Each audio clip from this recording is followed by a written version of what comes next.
आदाब। आज मैं सर्वकाल म्यूज़िक सोसाइटी पे बैठा हूँ और आप दोस्त जैसे जानते हैं कैलगरी कनाडा में सर्वकाल म्यूज़िक सोसाइटी ने वो रवायत शुरू की है जो इससे पहले Indian music specially classical Indian music में वो काम नहीं हुआ था, उसकी बहुत तलब थी। एक तो म्यूज़िकल स्कूल शुरू किया, उसके बाद बड़े बड़े कॉन्सर्ट्स जो उस्ताद हैं उनको बुलाया और सितंबर में 3 रोज़ा वो एक ट्रेडिशन बन गई है कैलगरी की कि क्लासिक इंडियन म्यूज़िक फेस्टिवल यहाँ होता है। अब बाद में आपको उसकी भी डिटेल बताएंगे कि इस दफ़ा कौन कौन आ रहे हैं और क्या है, लेकिन इस वक्त मेरे बैठने की जो वजह है यहाँ वो ये है कि म्यूज़िक स्कूल जो है सर्वकाल का, उसमें इंडिया से हमारे पास एक बहुत ही होनहार टैलेंट आया है, सैन सोता।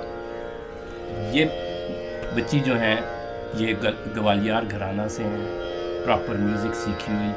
आप यूँ समझ लें कि ये खुद बताएंगी कि किस एज से ये सीख रही हैं। इनसे थोड़ी म्यूज़िक की बात करते हैं और इनकी गायकी को भी थोड़ा समझने की कोशिश करेंगे। आदाब, कैसे मिजाज हैं आपके? बहुत बढ़िया, आप कैसे हैं? ठीक ठाक। अच्छा, अभी तो गर्मियां हैं, आपने कैलगरी की सर्दियां भी देखी हैं? जी, मैं 2 फेब को ही आई थी यहाँ पे और तब बहुत ज़्यादा स्नो थी यहाँ पे, बहुत ठंड थी। अभी वेदर बहुत अच्छा है यहाँ का, तो बहुत अच्छा है कैलगरी, बहुत सुंदर है। कैलगरी और भी सुंदर हो जाता है जब हरजीत जी साथ हों। जी, तो ये हमारे कैलगरी के एक बाबे हैं जी। जो जिस तरीके से एक अच्छे म्यूज़िक को लेके चल रहे हैं, तो आपकी बड़ी खुशकिस्मती है कि आप इनके साथ हैं। थोड़ा अपने बारे में बताइए हमें। मैं अमृतसर से हूँ और मैं ग्वालियर घराने से बिलोंग करती हूँ। म्यूज़िक की जो शुरुआत है वो मेरे घर से मैंने स्टार्ट की। मेरे दादाजी जो थे वो ग्वालियर घराने के बहुत अच्छे गायक थे और Swaroop Rani government college women Amritsar में वो प्रोफेसर थे। उसके बाद मैंने स्टार्टिंग में जो तालीम है वो उन्हीं से ली। उसके बाद फिर अपने पापा से सीखना शुरू किया और अभी मैं अपने पापा से ही सीख रही हूँ। अच्छा, ग्वालियर घराने की जो मुझे बहुत ज़्यादा पता नहीं है क्लासिक म्यूज़िक का, लेकिन कानों को भला लगता है जी। उसमें जो सबसे आसान चीज़ है ग्वालियर घराने की वो ये है कि मौसीकी को और क्लासिक मौसीकी को और रागा को बड़ा आसानी से पेश करते हैं। ये उनकी खासियत है। तो इस खासियत को लर्न करना, किसी मुश्किल चीज़ को आसान करना बाज़ औक़ात बड़ा मुश्किल होता है। तो इस पे आप क्या कहेंगे?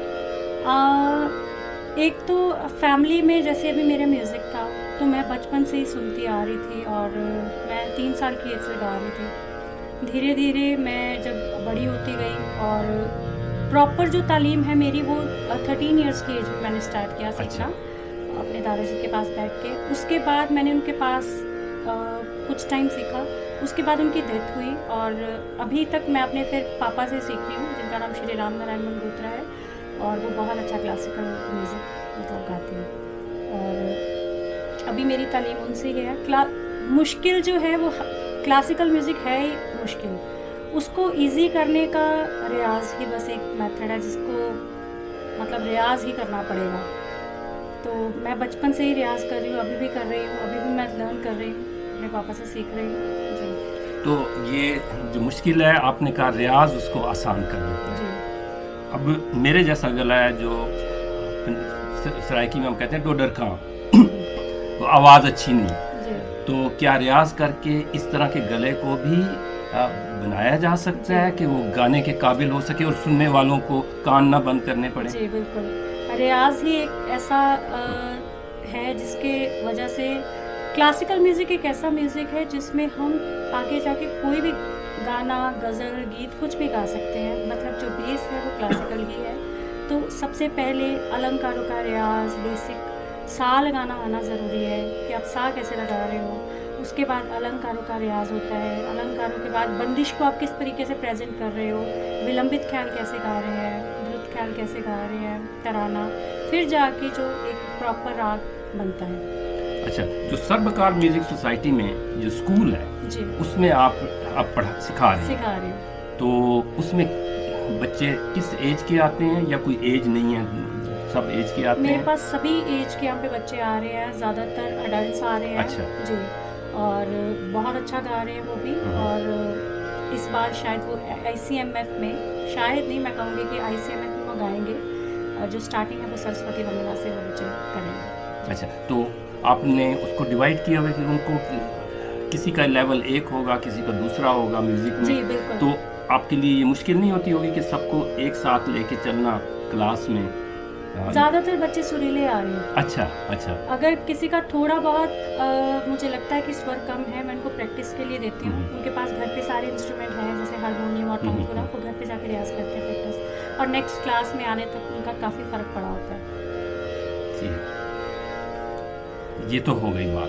जी। अब आप जैसे अब गायकी में क्लासिक है, फिर जैसे आपने कहा गज़ल है, फिर फोक म्यूज़िक जी। में बहुत सारी चीज़ें हैं, उसके बहुत सारे जॉनरा हैं, और धार्मिक म्यूज़िक जी। भी है जिसमें शबद और भजन।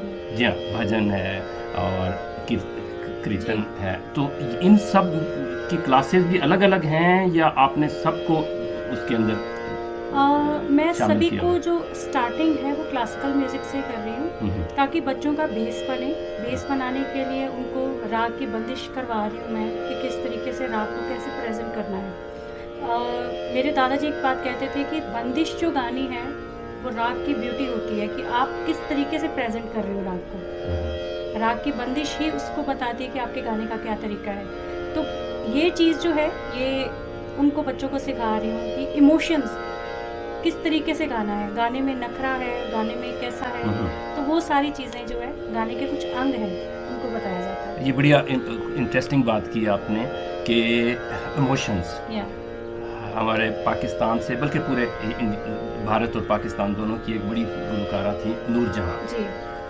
तो वो उनका एक इंटरव्यू था और वो कह रही थी कि जब मैं गाना, फिल्मी गाना गाने जाती हूँ तो अब वो 50s और 60s में चली गई और वो गाना गा रही हैं किसी टीन एज हीरोइन के लिए, तो वो इमोशंस तारी करने पड़ते हैं। तो वो कहती हैं एक दफ़ा मेरे साथ मेरी पोती आ गई, उसने कहा दादो, तो कहती हैं सारा मेरा जो इमोशंस थे वो फिर मुझे बनाने बड़े मुश्किल हो गए, तो मैं फिर आइंदा बच्चों को लेके नहीं जाती। जी। तो ये आपने बड़ी अच्छी बात की। एक और चीज़ कही जाती है ख़ास तौर पे कि जब आप गा रहे हैं तो जब आवाज़ निकाल रहे होते हैं तो आपका चेहरा और वो चीज़ें उस तरह नहीं रहती। जी। कुछ इसकी भी बात कहते हैं कि तरबियत होती है कि आप बहुत ज़्यादा आपके जो फीचर्स हैं वो बिगड़ नहीं जाएं, कि देखने वाले को आवाज़ तो भली लग रही है और एक्सप्रेशन ना आ सके, तो इस पर भी तवज्जो दी जाती है। जी, ये भी चीज़ है। बट अगर हम गायकी में बिल्कुल मगन होके गा रहे हैं तब कुछ पता नहीं होता कि हमारे एक्सप्रेशंस कैसे जा रहे हैं और कैसे नहीं। तब हमारी जो एक जो सूरत है वो कहीं और ही लगी होती है गाने में। तो ये चीज़ है। बाकी मोस्टली खुश होके सारे आर्टिस्ट जो हैं वो परफॉर्म करते हैं, बहुत कम है आर्टिस्ट। हाँ, बच्चे जब सीखने आते हैं तब हम उनको पहले से ही गाइड करते हैं कि आपको किस तरीके से गाना है। अपने फेशियल एक्सप्रेशंस जो हैं उस पर भी बहुत ध्यान देना है कि कहीं अगर आप सा कह रहे हो तो किस तरीके से कह रहे हो, बंदिश गा रहे हो तो आपका फेस ऑड तो नहीं लग रहा। ये चीज़ें भी काउंट होती हैं। ठीक ठीक ठीक। अच्छा, आपका नाम बड़ा इंटरेस्टिंग है, बहुत कॉमन नहीं है। जी। सेन सोता, मैंने प्रोनाउंस सही किया? सेन सुता। सेन सुता। जी। सॉरी, सेन सुता। जी। तो ये क्या इसका मायने है? ये नाम मेरे दादाजी ने रखा था मेरा। ये एक संस्कृत का नाम है। हमारे इंडिया में अलग अलग लैंग्वेजेस हैं, तो संस्कृत एक लैंग्वेज है, उसमें से सेन कहा गया है राजा को, किंग, और सुता कहा गया है बेटी को, तो राजा की बेटी। अच्छा, प्रिंसेस हो गई। या प्रिंसेस। ठीक है। और ये बड़ा इंटरेस्टिंग। बाकी दोस्तों, आप जानते हैं कि संस्कृत जो है, जो भारत की और पूरे रीजन की जितनी भी ज़बानें हैं उनकी बेस जो है क्लासिक, वो सारी संस्कृत से आती है। संस्कृत सबसे कदीम ज़बान और सबसे रिच समझी जाती है। तो आगे चलते हैं। इस दफ़ा आप क्लासिक इंडियन म्यूज़िक फेस्टिवल में भी गा रही हैं। यकीनन सर्वकाल म्यूज़िक सोसाइटी ने ये फैसला किया है तो यकीनन बड़े सोच समझ के किया होगा, और आप में वो टैलेंट होगा, क्योंकि इससे पहले आपको पता है बहुत बड़े बड़े महान गुलकार लेजेंड्स जो हैं वो इसमें परफॉर्म कर चुके हैं, तो इस दफ़ा क्या आपका इरादा है उसमें? परफॉर्मेंस जो है वो मैं अभी नहीं बताऊंगी कि मैं ठीक क्या ठीक गा ठीक रही हूँ ठीक क्या ठीक। नहीं गा रही हूँ, बट या मैं बहुत बहुत थैंकफुल हूँ Sarvakal music society of Calgary का, स्पेशली हरजीत अंकल का, जिन्होंने इस लायक मुझे समझा कि मैं उस स्टेज पे गा सकूं। बहुत बड़ी स्टेज है और मैं पूरे अपने पंजाब को, अपने अमृतसर को रिप्रेजेंट करूंगी। तो मैं थैंकफुल हूँ Sarvakal music society of Calgary and Sarvakal music society के जितने भी मेंबर्स हैं जिन्होंने ये एक पूरा डिसीजन लिया। जी ठीक। अच्छा, हमारे साथ एक और दोस्त भी हैं, मैं बाद में इनका चेहरा दिखाऊंगा। जसपाल जी।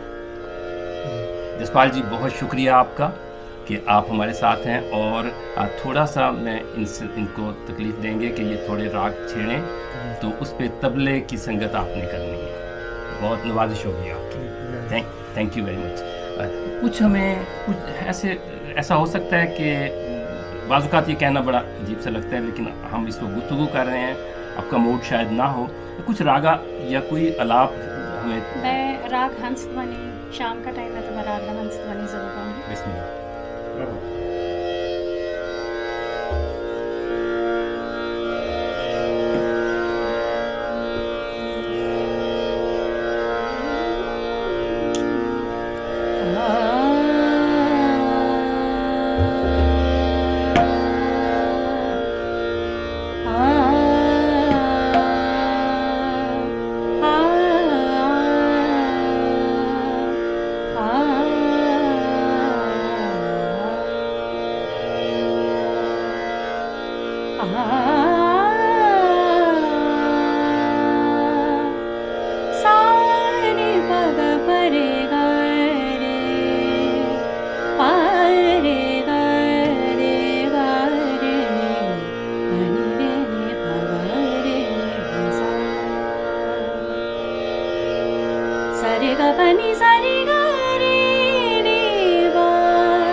गरे गा बनी सा नी नी बनी बाबा गा बा गरे गा वे गण विनाश लंबोदर वे गण विनाश वे गण विनाश वे गण विनाश। वाह, माशाल्लाह माशाल्लाह, बहुत खूब, बहुत खूब, बहुत खूब। साबित हुआ कि आप जो 13 साल से मेहनत कर रही थी, यकीनन वो गले में घुल रही है।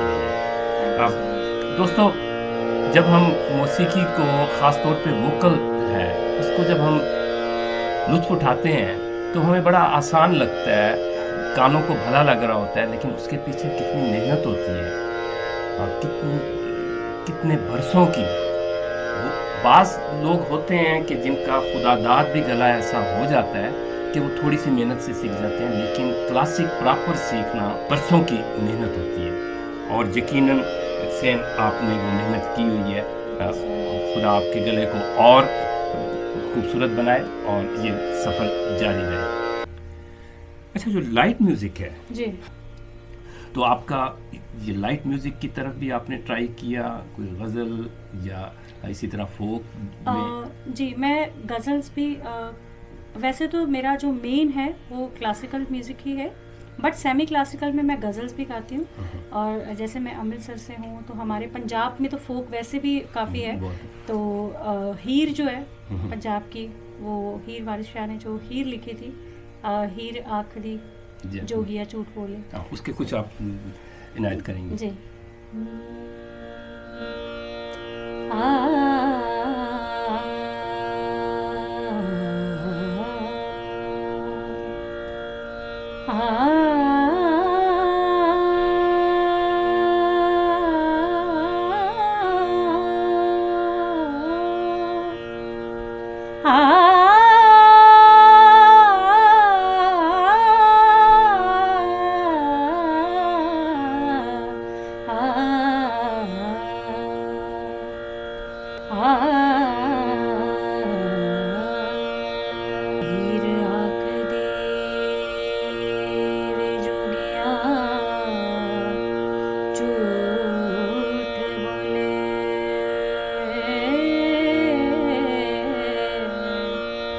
ते कौन रुठड़ियार मनावदा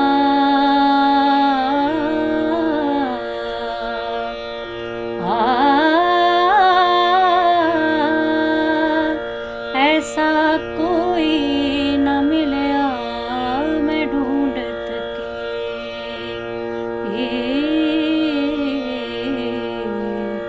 जेड़ा ज्ञान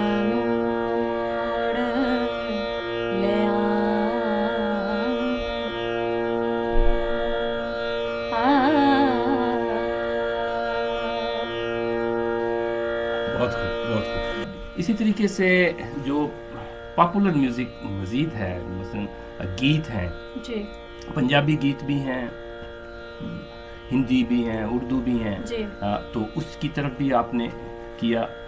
नहीं, मेरे एक्चुअली रुझान ही एक ही तरफ है, क्लासिकल म्यूज़िक को मैं प्रमोट कर रही हूँ। क्लासिकल म्यूज़िक को मेरे जो पापा ने मेरे पे बहुत ज़्यादा हार्ड वर्क किया है और इतना मुझे रियाज़ करवाया है, और मैं भी इस चीज़ को आगे लेके चल रही हूँ।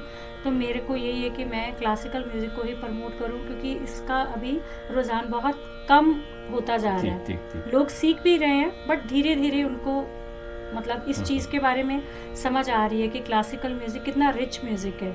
जितने भी बॉलीवुड के पुराने गाने थे सभी वो क्लासिकल म्यूज़िक पे ही बेस्ड हैं। जैसे राग यमन में, भोपाली में, बिहाग में बहुत सारे गाने हैं जो पुराने म्यूज़िक पे, उनके कॉम्पोजिशंस जो हैं वो किसी ना किसी राग पे बेस्ड है। नाज़रीन, आपने देखा ये कमिटमेंट की बात है। पॉप म्यूज़िक और जो लाइट म्यूज़िक है उससे आप शोहरत तो बहुत जल्दी ले सकते हैं, लेकिन आपकी अगर कमिटमेंट है कि ये म्यूज़िक जो है ये बहुत खूबसूरत है, अगली जनरेशन तक पहुंचना चाहिए, तो नई जनरेशन जो है वो भी कमिटमेंट के साथ वहाँ ठहरी है कि भी मैंने अपनी जो एनर्जी है, मेरे पास एक लाइफ, एक ज़िंदगी है, तो मैंने इस म्यूज़िक के लिए करनी है। सिर्फ शोहरत की बात नहीं, शोहरत आपको बोनस में हर क्लास से मिल जाती है, लेकिन साथ साथ आपकी कमिटमेंट होती है। तो क्लासिक म्यूज़िक यकीनन कमिटमेंट मांगता जी। है, कन्विक्शन मांगता है और डेडिकेशन डेडिकेशन है। और बड़ी खुशी हुई कि आप उस डेडिकेशन के साथ इसके साथ जुड़ी हुई हैं। ये बहुत खूबसूरत है।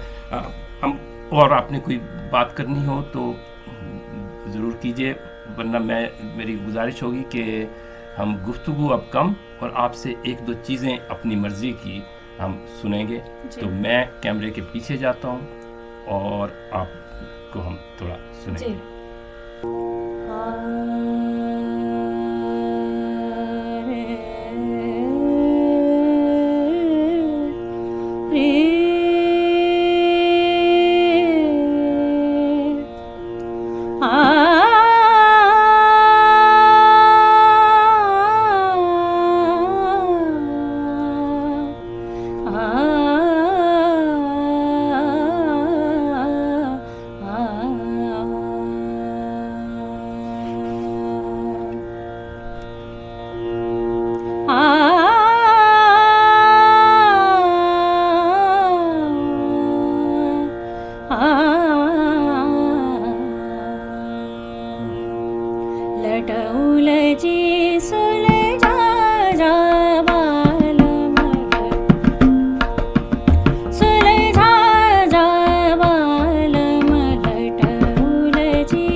विनाशक लंबोदर विघ्न विनाशक लंबोदर विघ्न विनाशक लंबोदर विघ्न विनाशक लंबोदर विघ्न विनाशक लंबोदर विघ्न विनाशक लंबोदर पार्वती के नंदन अठ से दिन बनिधि के सागर विघ्न विनाशक लंबोदर विघ्न विनाशक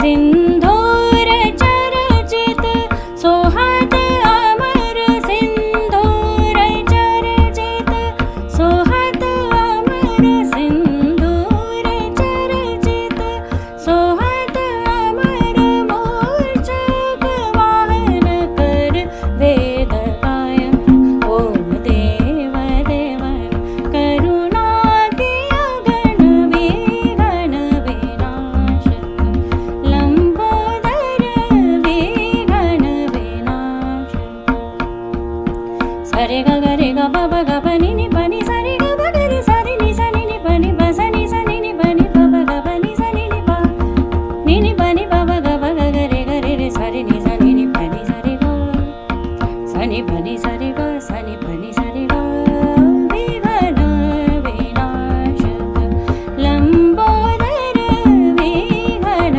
विनाशक लंबोदर विघ्न विनाशक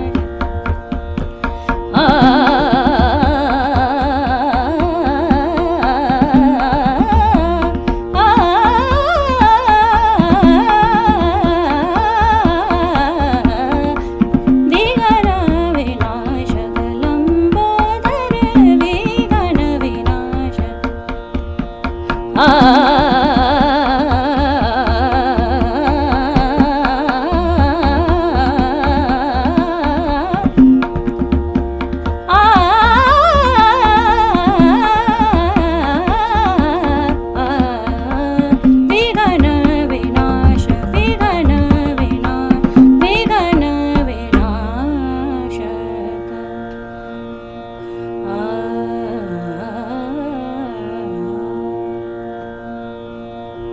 Thank you so much.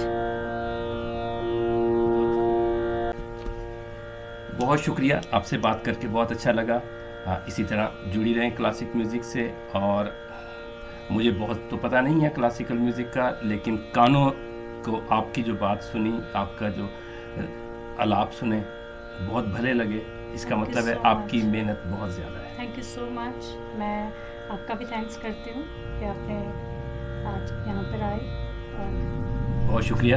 और हमें आपका शुक्र अदा करना चाहिए कि आप हमारे शहर में हमारे बच्चों को मौसीकी की तालीम दे रही हैं, और ये कोई आसान काम नहीं है। Thank you so much. बहुत शुक्रिया नाज़रीन, और इसके साथ ही इजाज़त दीजिए। खुदा हाफिज़।